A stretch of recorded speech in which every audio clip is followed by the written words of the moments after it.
Hey, it's Kevin Lawton with the New Warehouse Podcast, bringing you a new episode today. And on today's episode, I am going to be joined by Nicole Allison, and she is the regional sales manager over at Geek Plus. And we're going to talk all about Geek Plus. We haven't had Geek Plus on the podcast actually before. So we're going to talk about all their broad range of offerings, and we're going to talk about some of the challenges within the automation market right now that Nicole's seeing out there. And we're also going to talk to kind of considerations around ergonomics when it comes into putting in and implementing these types of solutions, which I think is going to be an interesting conversation. So, Nicole, welcome to the show. How are you? I'm good. How are you? I'm doing well, doing well. Good to get you on. Good to get Geek Plus representation on here as well. So, why don't you give us kind of a brief overview of Geek Plus to start for maybe people that are not familiar or haven't heard of Geek Plus before? Yeah, absolutely. Well, Geek Plus is a global automation provider specializing in goods to person technology primarily. We've been around for about 10 years now, and since that time, we have become the world market share leader in autonomous mobile robots. And that's been the case for the past 5 consecutive years. Very nice, definitely. Good thing to say, for sure. Good thing to brag about. So, as we look at the market and, Geek Plus obviously has been around for a while, as you just mentioned. And as one of the global leaders, I'm sure seeing a lot of things that are going on within the market. So, when you look at the market itself and you're talking to either existing customers or potential customers, I mean, what are some of the top challenges that some of these organizations are looking to address with automation right now in the current market? I would say the primary challenge that we're looking to solve for with automation here at Geek Plus is definitely labor. And that means finding labor, retaining labor, training employees, keeping them productive, and also keeping them working in a happy and safe and ergonomic environment. Mm, interesting. Yeah. Yeah. And I think the labor challenge has certainly been ongoing and certainly, spiked during the pandemic and has been, an ongoing challenge for quite some time now. I mean, do you see that the challenge is just going to be, I mean, is it no longer necessarily a challenge? It's just the status quo that, people are just, less and less wanting to work within a warehouse type of environment. 100%. I think these challenges always existed, but they're definitely brought to the forefront since the pandemic. Mm, The labor workforce has just become so uncertain, and there's just been so much uncertainty in the supply chain in general. But labor is the largest component of any customer's business, accounting for about 70% of their total operating costs. So anything we can do to maintain labor or make the jobs a bit easier for the employees at the warehouse, that's our main problem that we're solving for. yeah, yeah, and I think it's really kind of insightful to hear that, especially that people are trying to navigate this. And I'm curious, from Geek Plus perspective, I guess your perspective, you guys have kind of a broad offering of different solutions, different kind of I guess forms of your robotics and solutions that you offer.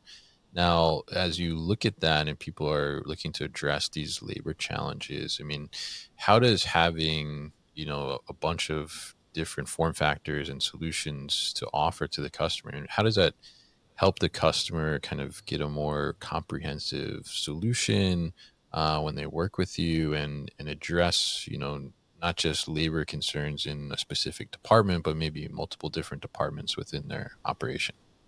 Yeah, absolutely. Geek Plus is fortunate to have the largest portfolio of robots for goods to person technology on the market. We're able to do shelves to person, totes to person, and now pallets to person solutions, meaning we can handle most all products inside the warehouse. Mm, And the ability to have that system running on a single software platform is very beneficial. We also have robotic solutions to buffer those systems. So we have moving robots and sorting robots that are able to connect and buffer those systems. That's why we refer to ourselves as a end-to-end solution provider because we can mm. handle multiple different applications in the warehouse. Interesting. Yeah. Yeah. And I think, having those different offerings is certainly super helpful because obviously there's different use cases in all different types of operations, the way people do certain things. And you have different departments as well where, different types of movements need to happen. I'm curious, is there a specific process or part of the operational flow that is getting a lot of attention from your customers or inquiring potential customers right now? Yeah, absolutely. We see a lot of ROI in automating the picking process. Reason Mm, being, learning the warehouse is quite difficult. Warehouses are very sizable, and learning yeah. all those different dynamic locations is a huge pain. And then getting on a forklift requires being trained on a forklift, which is quite time consuming, and or picking to a cart or pushing to a cart isn't the most ergonomic way to pick product. So, what Geek Plus emphasizes is goods to person. And what I mean by that is that the operator is able to stay completely stationary, and then Mm, we bring the goods autonomously to them that are needed to fulfill an order. But we also take it a step further. We also store all the products in the warehouse intelligently, meaning that if we see a certain product is ordered together with another type of product, often, for example, like a red shoe and a red handbag, we'll mhm. put those items together on the same shelf or in the same tote, what have you. That way, our system continues to optimize the more that you use it. Interesting. Yeah, yeah, and I think it's interesting too that you mentioned the system aspect there because if you look at it, like you said, intelligently storing stuff like a red handbag and a red pair of shoes together, right? I guess that's something that's important. And so, having those things together and then making them closer together, and obviously making that pick a little faster by doing that. How important, I guess, is we look at there's obviously tons of robotic solutions out there, but at the end of the day, I mean, how important is kind of having the right system behind those solutions and what's driving those solutions to make things better and optimize more? I mean, how important is that to consider and have within that overall implementation?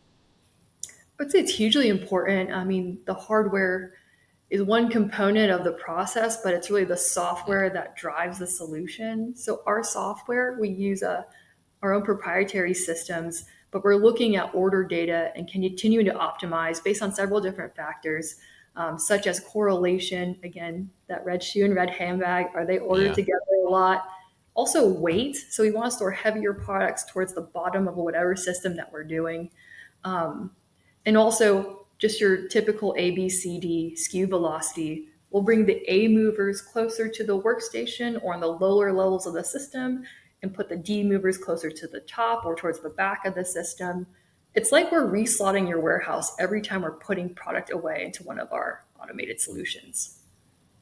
Interesting. And then it's just doing that automatically. Like there's no necessarily input or feedback that's needed from from an operations perspective. Like, because typically, without automation, you're having to move these products around, make decisions around slotting and stuff like that, and just it's just kind of capturing the data over time and understanding to make these moves to be able to enable those things. 100%. Everything is directed put away and also directed picking. So, a lot of Mm, times in the warehouse, in manual picking operations, you see operators having to make judgment calls. Say that this pallet it's almost depleted of material and there's another pallet next to it that has some space. Maybe I can consolidate those two locations and then that has to be recorded. But that's a very manual process. And it's also, again, a judgment call and something that someone has to do out in the field. Whereas we just do that automatically. So, again, we're seeing a huge uptick in the ROI, especially in picking times and picking productivity, sometimes getting two, three, even 4x the current manual picking rates. interesting, and that's great improvement too on the picking rate there. And it sounds like you're thinking about the human element that's involved within the processes as well, which even through automation, I mean, you're taking away a lot of that. Like judgment calls, like you mentioned there on the floor, right? Which I think is a good thing because somebody may say that oh, this product is not gonna quite fit here, or maybe I should just move it over here, and then it's throwing off the whole plan of everything in some way. But as you look at that, and you kind of mentioned this before on the ergonomics too. I mean, you very much still have a human element involved in automation from the picking process. You're just taking things kind of in a way to improve their ability to have better throughput and productivity. But talk to us a little bit about the consideration for ergonomics for these humans that are still involved in the process, and how that goes into developing your solutions. Absolutely. Ergonomics, I would say, is one of the primary factors in our solution design and our product development. Just the goods to person methodology itself and having that operator stay stationary is key. But also inside of that work cell, everything is brought to the operator at exactly ergonomic pick height, and that can be Mm, adjusted. Also, for the put, everything is put to light technology, so no guesswork, very simple interface. The UI of our system is very easy. We work with a lot of customers that have warehouses in really dense areas where there's a lot of warehouses. There's a lot of competition for labor and yeah. also a lot of different languages spoken on the warehouse floor. Our system is very intuitive and can be programmed to be compatible with different languages, but honestly, it's so intuitive that's really just shapes and numbers and letters. The day the person is hired, typically they can be on the warehouse floor and picking. Mm. Interesting. And that user interface, I mean, talk to us about that too, because I think that's becoming such an important thing. You mentioned the competition there, and I'm in New Jersey here, and it's super densely populated with warehouses like everywhere, and it is super competitive. Like I know when I was a warehouse manager here, and trying to hire somebody, and going into work, and you see a sign, somebody is now $1.50 more an hour, and you're like, oh my god, like I'm gonna lose employees. And so Right. I mean, how do you kind of take that into account? And you mentioned the user interface there. I mean, how do you make sure that that user interface is one that's not frustrating, it's one that's not challenging for the employee? Because if the employee gets frustrated, and they know there's somewhere that has better tech that's easier to use and things like that, they might jump ship. So how do you kind of take that into account, and how do you keep kind of iterating and making sure that it's keeping up to date with like what people are used to now with all the technology we're surrounded by? Absolutely. If you just look at our screen, our display screens in our work cells, it's just very simple to be able to tell what's going on, even if you're not familiar with our systems. For example, it'll show the location on the shelf that you're supposed to be picking from. And with the put to light, it shows exactly where to put that item. And it's a very Mm, easy process flow. So we work hand in hand with our customers after the system is deployed and receiving their feedback about the different workflows or different process improvements. We're continuously making upgrades to our system, taking those elements into account. mm.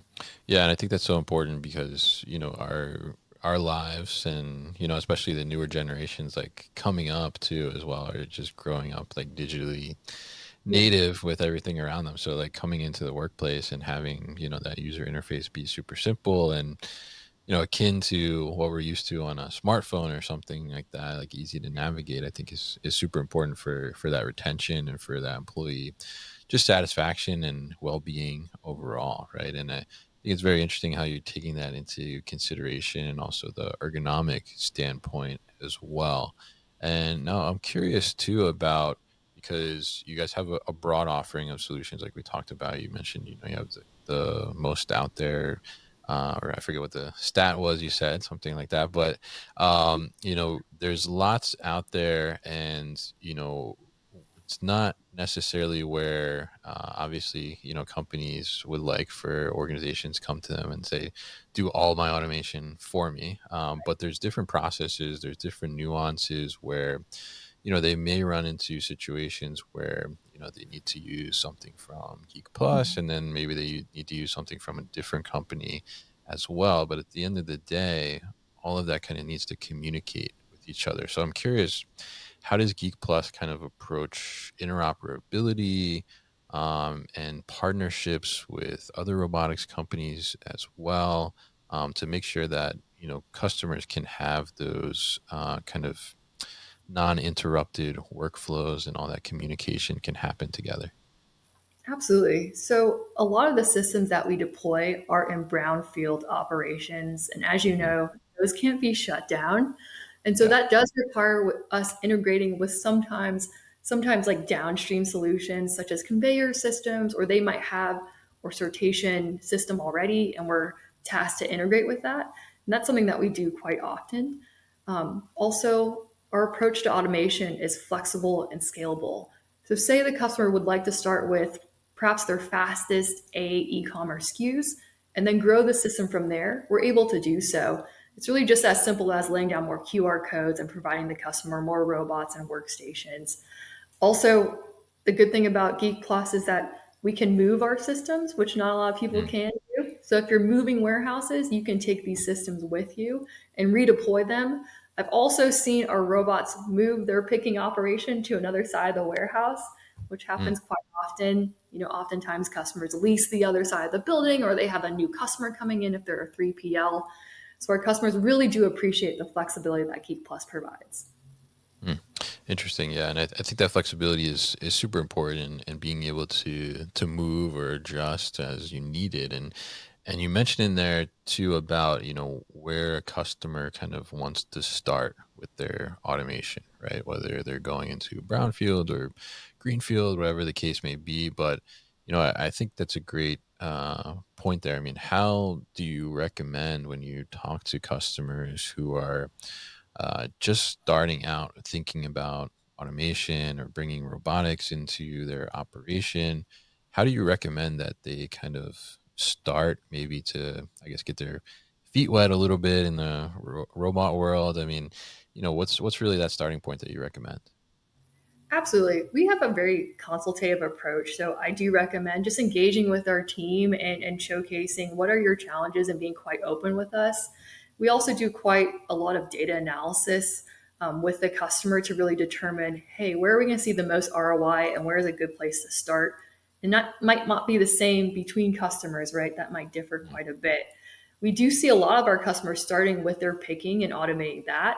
But sometimes we do start with automating moving just point to point, like pallet movements or just parcel movements. Sorting downstream is something that we also do. But it's really dependent on the warehouse and the operation and what we're seeing there. mm. Interesting. And what would you say? I mean, along those lines too. I mean, what do you see like maybe most often is like the place to start? Like, what's the low hanging fruit to really like automate something? Absolutely. Definitely picking is probably the primary one. Yeah. Um, Especially, we're seeing a huge uptick in our high bay totes to person solution called Robo Shuttle. Mm, Reason being, it makes great use of that vertical cube. And it's an ergonomic solution with a tote being brought right to ergonomic pick height for the operator. mm. Interesting. Yeah. Yeah. I was curious about that because it is kind of, I think, if we go to like Modex, for example, or something, like you walk in there and if you don't have any sense of automation or robotics yet, you're just starting to think about it. Like, I feel like you just be like overwhelmed with like there's so so much going on, like so many options. Like, where do I start? So I appreciate you kind of giving a little bit of that guidance and insight there on what to look at or how to go about it. And I think that the consultative approach that you mentioned too is a great way to try and assess and see where the needs are initially and how to grow upon that too and down the road as well. So as we look to kind of the future of things within the industry, I'm curious, what do you think is looking like the future of automation and robotics in our space? And I guess what's the future of Geek Plus as well? What can we look forward to? Well, with Geek Plus, I think our primary goal right now is expanding our footprint in the Americas.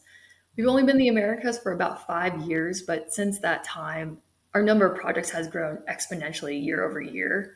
This type of automation is actually becoming very commonplace. So if a customer isn't already thinking about it, they're engaging with some of our vendors or deploying these solutions.